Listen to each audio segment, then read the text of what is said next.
and that infringes your rights. It's just a technical thing. Just have to make sure we're dotting all our I's and crossing all our T's here, okay?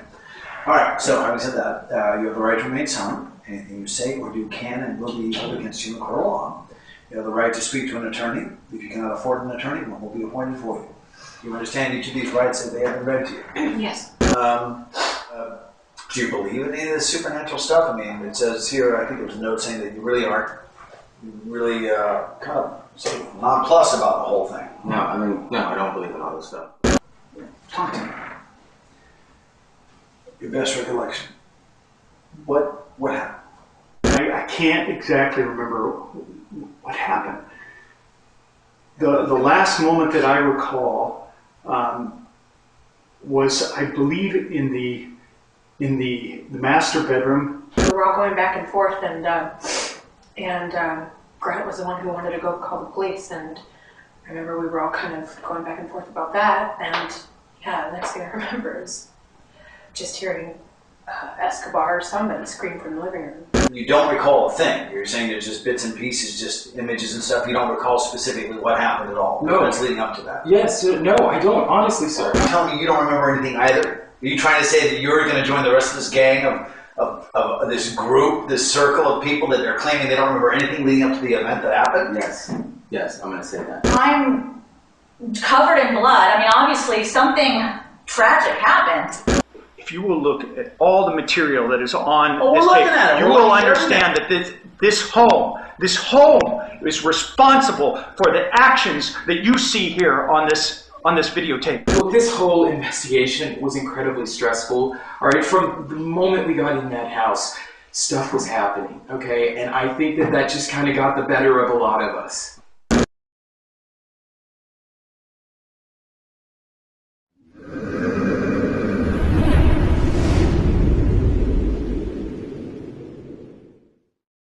In 1924, developer Arthur Groves purchased and subdivided the Coston Ostrich Farm located between South Orange Grove and Glencoe Drive. In 1932, lot number 633 was acquired by a Chicago merchant, Nelson Herring, with the intent of building a home on the site for his ailing mother, Belle. Through Sears Roebuck, Mr. Herring ordered a prefabricated two-story craftsman-style bungalow constructed on the site. However, before his mother could take possession of the home, she passed away. Stricken by the loss, Herring shuttered his business and vacated his Chicago residence, leaving no forwarding address. It was not until weeks later that his decomposing corpse was discovered dead from a self-inflicted gunshot wound. In May 1950, the home was purchased by occultist Margaret Kellner.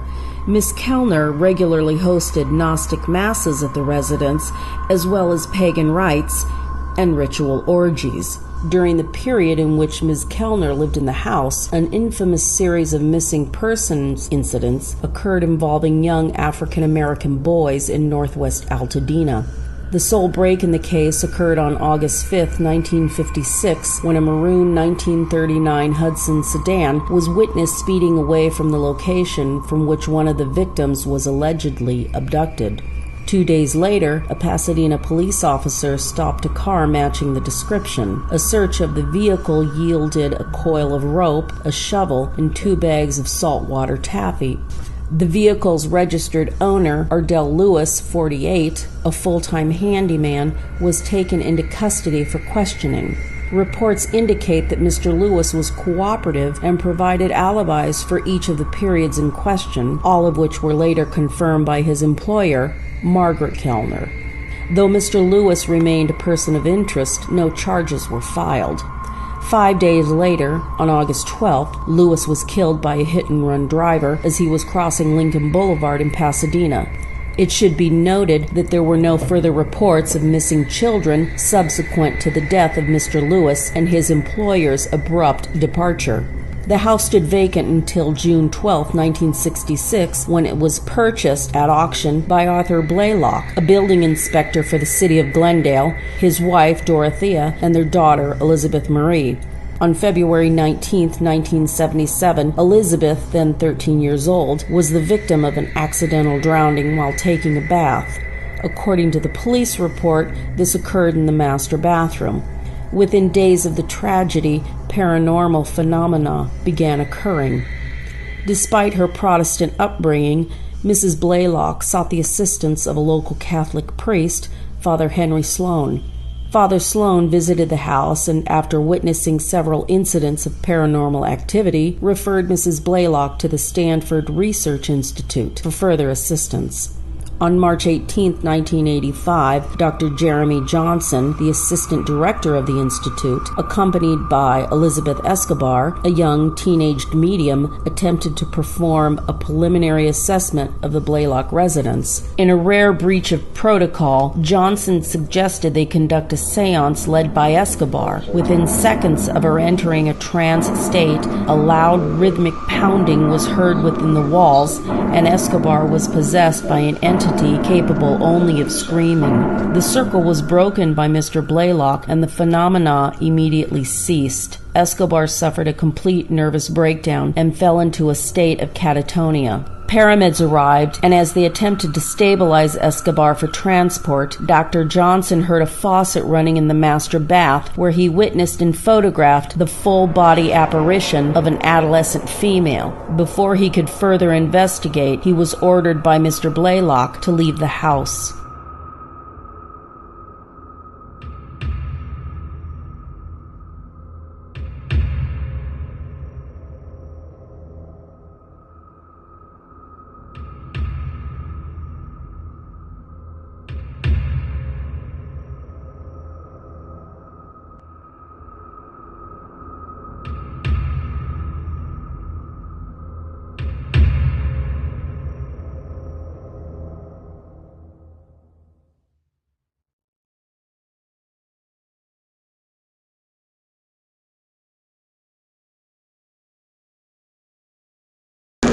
All right, we're live, folks. Okay, we are live. We are live. We got action, baby.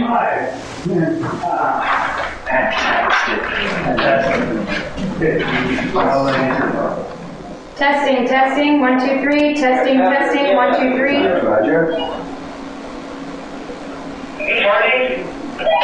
No, it's Emil. I'm just helping out Harding because he didn't hear, and I'm just helping out a little bit. Just write these down for him, please, and be sure you're exact. Temp, 73 degrees, 72 degrees, 72 degrees, 73 degrees. I think I copied that. 73, 72, 74, 73.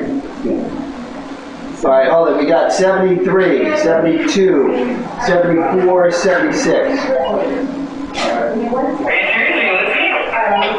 No, I think we're Googling, man. Hey, I get it to joke to you. Please, take it a little more seriously, all right? All right, man. You're right. You're right. You're right. You're right.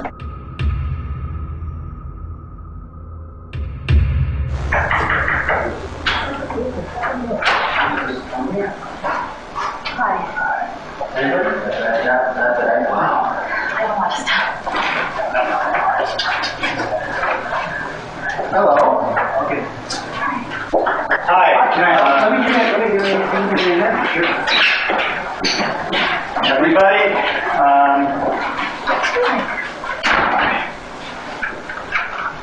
Hello. let me make some introductions. Well, Elizabeth, being a little. This is Emil Grant, and I'm pronouncing your name correctly. Emil Grant. Hi. Nice to meet you. Elizabeth. I'm with Caltrans. Elizabeth, nice to meet you. Nice to meet you. Come on out. Hey there. Hi. Great. Hi, Elizabeth. Elizabeth, nice to meet you. Yeah, I've read so much about you. Why don't you introduce yourself? Great. Sorry. Yeah. Greg, do you have readings yet on the room? No, I was introducing myself. Okay, I just Get on that in just a sec. need to Thank make you. that. Thanks. No, it's very nice to meet you. I'll be running into you, I'm sure. Great. Yeah, no. 677. Are you sure? You know, if you feel real energetic, you got a lot of stuff there needs to be put away, the cabinets. Oh, okay, yeah. Give the pest the busy work. I got it, Captain. Sorry I'm late. No problem. Wow, Yeah. seems a lot smaller than I remember.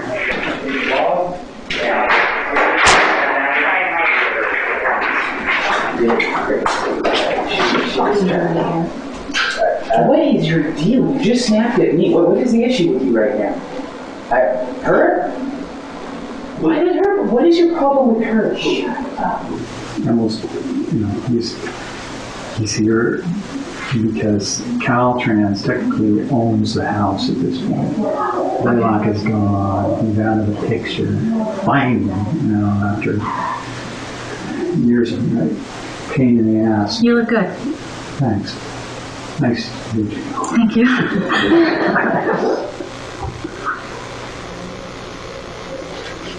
Wow, you feel good. Yeah. Okay, so let's we can get settled later. What is the problem? Why are you not worried? She's a fucking nut job. I don't know what kind of shit she could be doing in here. She's not bringing it down. She's doing your demonic crap. I swear to Okay, just, brush it Who off. is she? Where is she right now? In the bedroom. She's a medium that Doc brought in last time he was here. Okay? And I believe, listen, everything went the way it did. I believe she had a lot to do with it. Okay. Which was bad stuff, which could potentially happen again. You could call it bad stuff. You could call it great stuff. Yeah. We're trying to It's do great. this along. Oh, it's great to be completely taken over. I'm so you know. tired of this shit. You've got such a stick up your ass.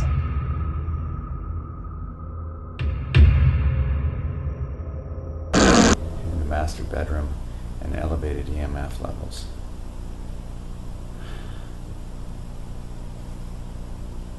So far we've done pretty well. We could do even better. At this point we don't know what's going to happen. All we can do is hope. Signing off, Dr. Jeremy Johnson.